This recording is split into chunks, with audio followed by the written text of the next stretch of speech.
ladies and gentlemen, good afternoon. Well, it is morning still. Good morning, yeah. Yeah. All right, ladies and gentlemen, good morning. We're in the Connecticut Valley School of Music podcast studio. And in the studio today, this morning, is our Superintendent of Schools, Mr. Charles Britton. And we're going to be doing our Back to School podcast update. So, hi, Charles. How are you? Dave, how are you? Happy to be here. Nice to see you. Yes, it's good to be seen. It's good to be seen. So, did you get a little time off? And I did, yeah. So this year I usually take about 10 days in the summer, do a week, couple long weekends. Yeah. This year I decided to do it all at once. So for the first time in my career, I did 2 weeks straight of vacation. Wow. It was really, really interesting. Nice. By Wednesday of the second week, though, all teachers get the sort of Sunday scaries of coming back to school. Yeah. It hit me. I was like, I miss Portland. What's happening? And it's, the minute you start to feel that sense of disconnection that you're striving for in vacation, as soon as you feel it, that's the moment where you kind of get a little anxiety and you're like, oh my God, I need to reconnect. Yes. So I missed Portland. It was great to be gone, but I'm happy to be back. And go any place special or? Nope. My son is in his staycation? Senior year. So we went and looked at University of Maryland and Charleston College and University of Virginia and some other schools that he's considering. Okay. So we did that kind of road trip down, ended up in Charleston, and then just a week last week, local staycation, family stuff. Good. It's great. Good. Now, what's your son thinking about majoring in? He wants to do finance, actuarial science, business, okay. that kind That's of thing. good. Happy to have him do it. At least we got a plan. He has a plan, yes. That's fantastic. Much more than I did when I was 17. Yeah, I hear you. Things are different now. It used to be, back when we were going to school, we went to college to have that sort of well-rounded liberal arts education, be an informed thinker, be a Renaissance person, and that was important, and it set you up for life, that learn ability. Yeah, right? Yeah, exactly. These days, college is so expensive, I think. For sure. A lot more kids are going in knowing what they want to do and making decisions about that on the front end. Right. And that's sort of a sign of the times, I think, for lots of kids, including mine. Well, rightfully so. I mean, again, the expensive colleges, a lot of kids are considering, taking their first couple of years of college at a community college, That's right. And getting the core courses out of the way and then, then deciding to go from there because you don't want to get coming out of college with $50,000, $60,000, $70,000 in student debt. That's on the low end, right? But I mean, and even in some cases, which is great, and I know it's here in Portland, and I know my son goes to Shan in Wallingford, has a lot of our kids now, because of the AP programs and the dual enrollment programs, a lot of kids are finishing high school with many credits already in the bank. Yes. Which is also helpful. Absolutely. Well, that's one less credit you have to earn in college. Exactly. Yeah, for sure. So anyway, the school year is upon us. We're starting, the first day of school is next. Yes. So very exciting time of year and the sort of circadian rhythms that form the life of all educators. So tomorrow we do our new teacher orientation. Okay. So we have, some of the most exemplary new and veteran teachers who are joining us that maybe I've ever interviewed and been happy to offer employment to. So our new teacher orientation, Thursday, Friday. Yeah. Convocation, which is all of our teachers are back on Monday. Okay. Followed by 2 days of professional development, meet and greet with parents, room setup, training. We do organizational faculty meetings, all of those things. So Monday, Tuesday, Wednesday are very busy for our returning faculty and staff. Yeah. And then kids are here. I can't wait. 1 week from today on Thursday. Yeah. So fantastic. So now which is, actually before Labor Day. No, yes, it is Thursday and Friday before Labor Day. Yeah. Then we get the Labor Day weekend. Most schools are opening on the Thursday. And here's a funny reason why. I will tell you.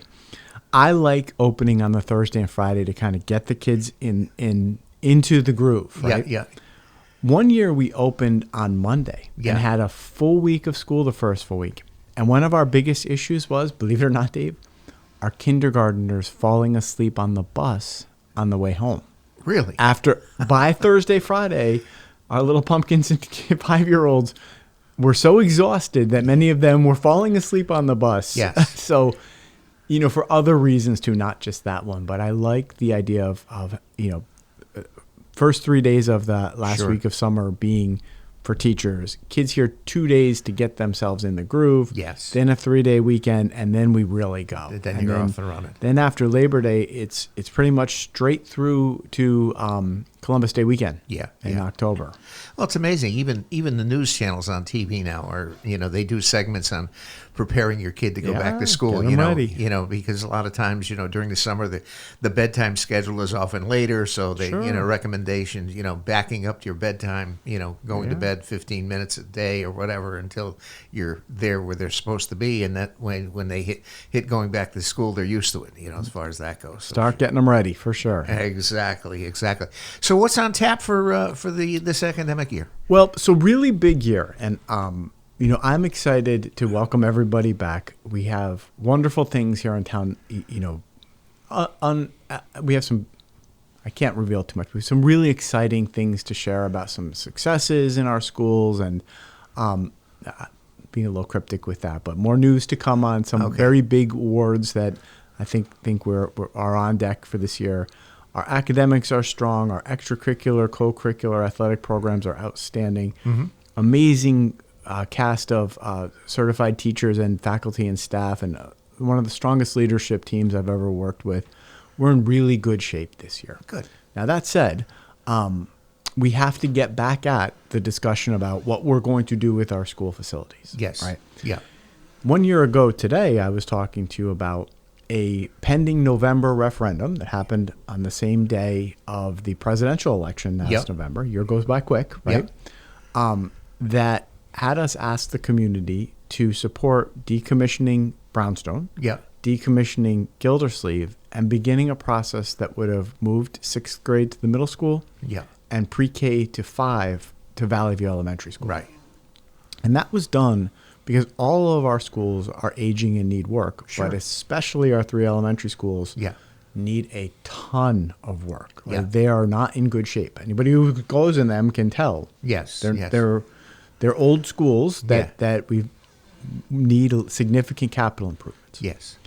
That ask of the community was resoundingly defeated. Yes. Right? That's what democracy is. Yeah. Right? The will of the voters was expressed, and the sentiment of Portland was a no on that. Yeah.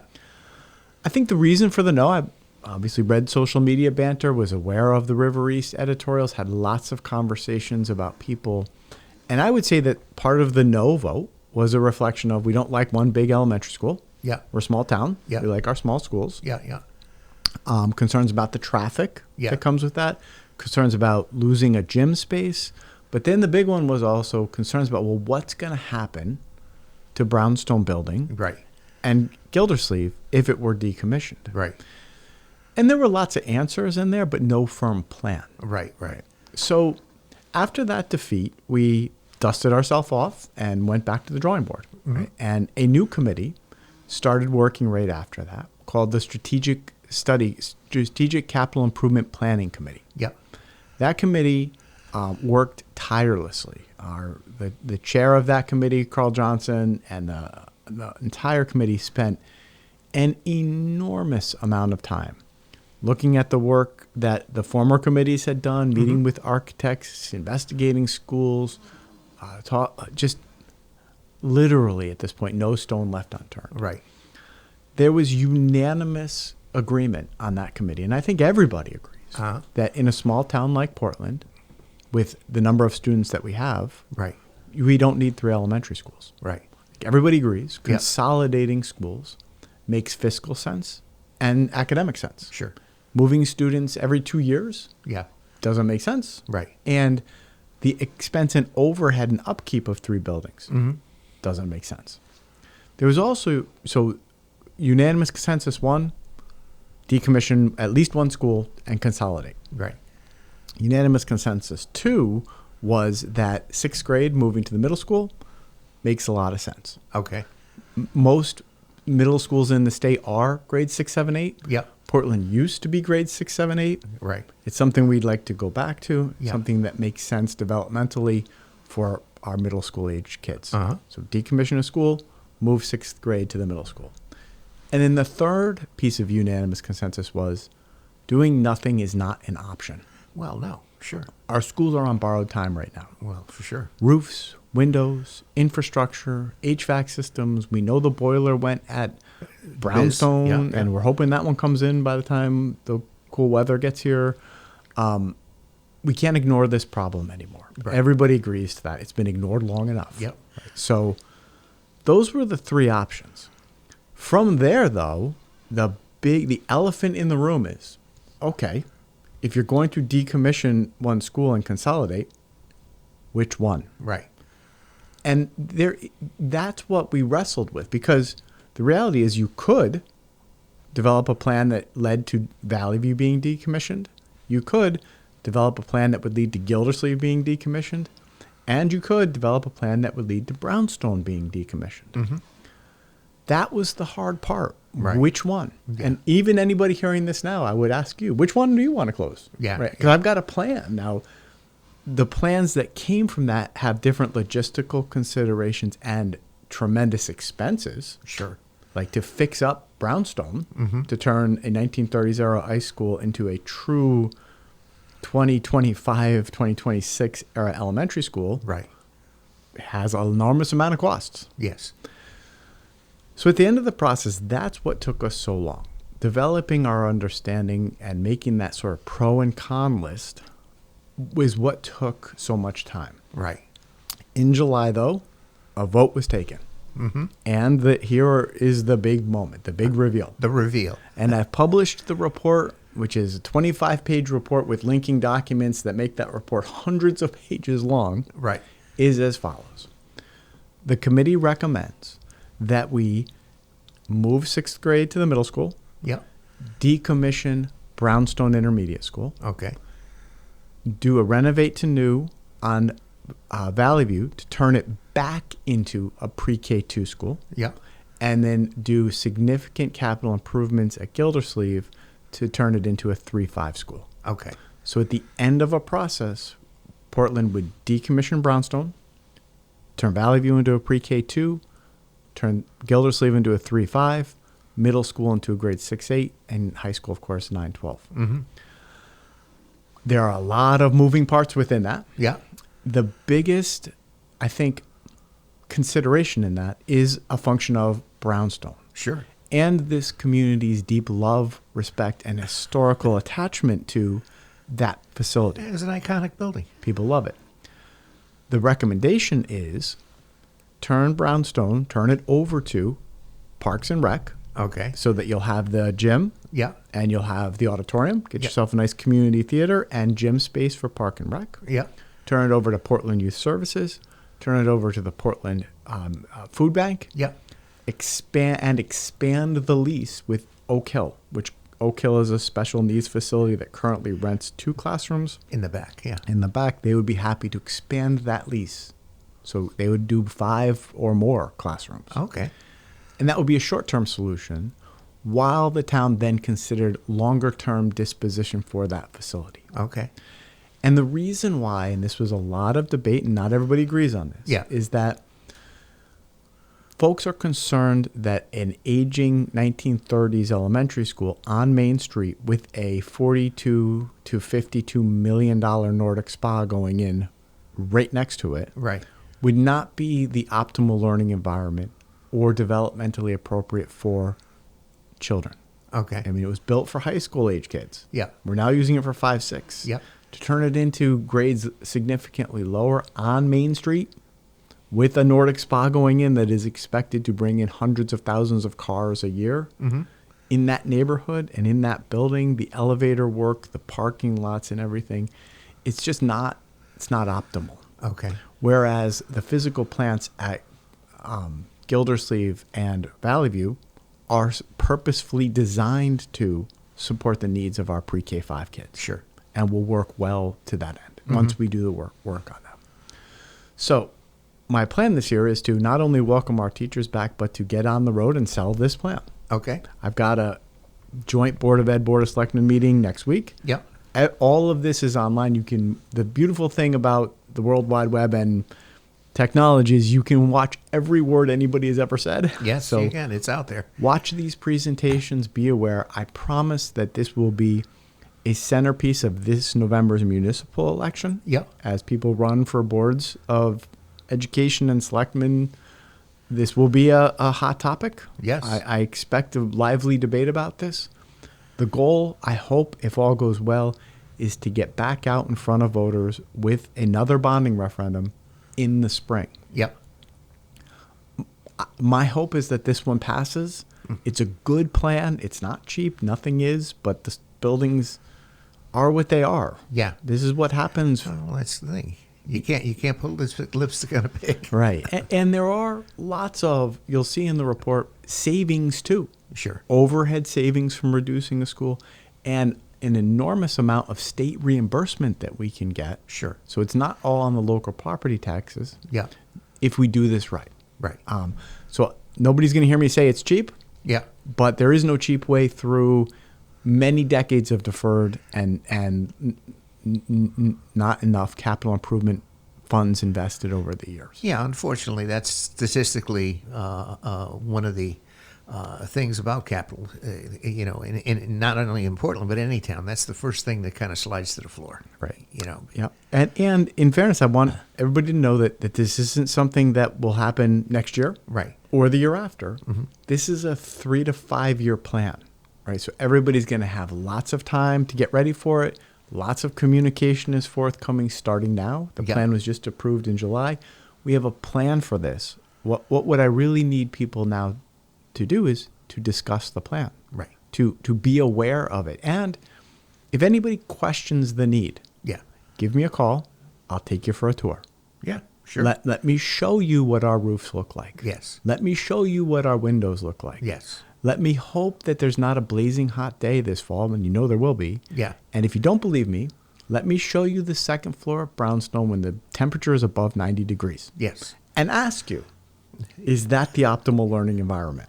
You could move the Nordic spa up there. It would, you know what? They wouldn't need saunas. I could show them the room, right? And the hard part is people are like, well, why wouldn't you just put a window rattling air conditioning unit in? You can't, because the electrical won't sustain it. Yeah. Because it's old. Yes. Yeah. Well, it's where we are. It's aging infrastructure, and it's one of the necessary things that people ignore. Right. So if anybody doubts that our schools need this work, please let me introduce you to Carl Johnson or Bob Shea, who are our former and current facilities director. Yes. Let me ask you to talk to any teacher that works in those buildings, any principal, or let me give you a tour. Yeah. Yeah. And the reality is that if we don't move now, we're going to kick this can another year and then another, and things are only going to get more expensive. Yeah. More boilers are going to break. And eventually, what happens if you don't replace your roof shingles every 30 years? Well, that's the thing. Whatever you do inside is going to be, Right. trashed. And when the rains come, They come. they come. Yeah, exactly. Well, I was talking to Bob Shea, and I mentioned I'd like to get him on a podcast Yes. too. I think we could enlighten a lot of people on some of the needs that are needed and ongoing stuff that he has to do every day to make things operational. And I understand it. It's hard. I get it. These aren't fun things. These aren't great things. And that's why we've gone since 1991 without addressing a lot of these needs. Yeah. Right. Yeah. I mean, it's been a long time now. And, time, It is atrophy, call it what you want. It is what it is. Things fall apart. Yeah, exactly, exactly. Well, hopefully, the joint Board of Selectmen meeting and Board of Ed meeting is next week, so people can tune into that, and so forth. And I'm going to arrange it with Bob and see if we can get him down here. And Love to. And that's it. And as for this coming year, we have everything. The buildings are safe. They're clean. We are set up for another spectacular year. Yeah. But we have to be wise. We have to plan now for the future.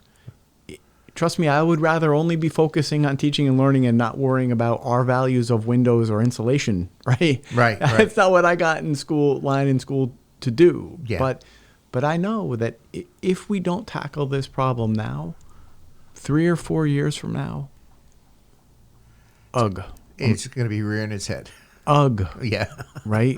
Ugh. Look around at what happens when we don't take care of things in other districts that have dealt with situations where you can't run the buses because the parking lot has crumbled or the roof has leaked Right. so bad, and I don't want that. Yeah, yeah. Well, and that's the other thing. A lot of the parking lots need attention too. Oh, You know, Dave, everything needs attention. You know, I mean, I'm not trying to be Chicken Little here. Yeah, no, but it's bad. Right, and you got to pick your battles. Yep. You know, unfortunately, and I think this is the battle that's right at the forefront right now. Yeah, and it's a good plan.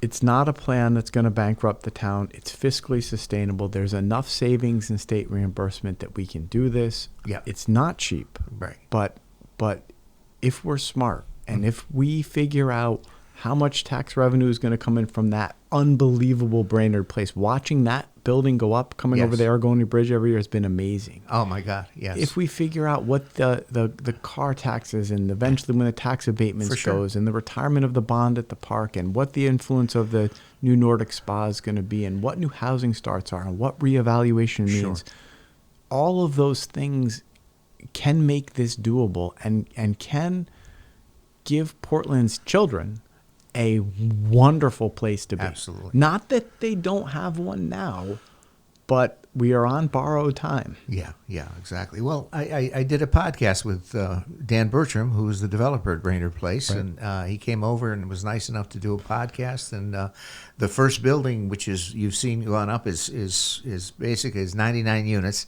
Gorgeous. He has over 3/4 of the units rented already. That's it. Yeah. Okay. He's hoping to have all 99 rented by September. Okay. The second building, which is Hassan South, is in the back.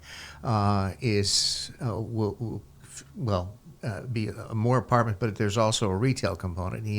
And basically, there's Jersey Mike's going into next to Starbucks. Mm-hmm. There is a Chipotle going in. There's also going to be a early learning center, which is going to be going right across the street in that house across from Burger King with a wing into new classrooms, and Chipotle's going to be coming in. So. See, and that, I mean, look, I understand Portland's growing up a little bit, but I mean, once that's there and this Nordic spa with the golf courses and the water park, the Brownstone Quarry and the splash, I mean, it's. Boy, this place is like got rocket fuel. It's going to be destination. It's going to be a destination. It's we're going to, I think, slowly get out of the era of Portland being a bedroom town. Right. I mean, but you need that. You need that vitality. And yes, it's going to bring new people and new ideas. Sure. It's gonna be change, but I think that's a very healthy thing. Absolutely, I think so. Great. All right, fantastic. Anything else you want to touch on? No, just I would mention, hey, any parents, anybody, any concerns, I'm only an email or a phone call away. I feel like everybody has my cell phone. Use it, text, get in touch with me, get in touch with the schools. Bus route lists are going up, emails are going out, back to school information. Have a great year, everyone. Yeah. Can't wait to see you all. I missed you. Fantastic. All right, ladies and gentlemen, that concludes this episode of the Portland Board of Education podcast. With us is our Superintendent of Schools, Dr. Charles Britton. So, Charles, thank you. And we're going to do this again next month. And Look forward to it, after we get everybody back to school and report on the progress and go from there. So, all right, ladies and gentlemen, that is all.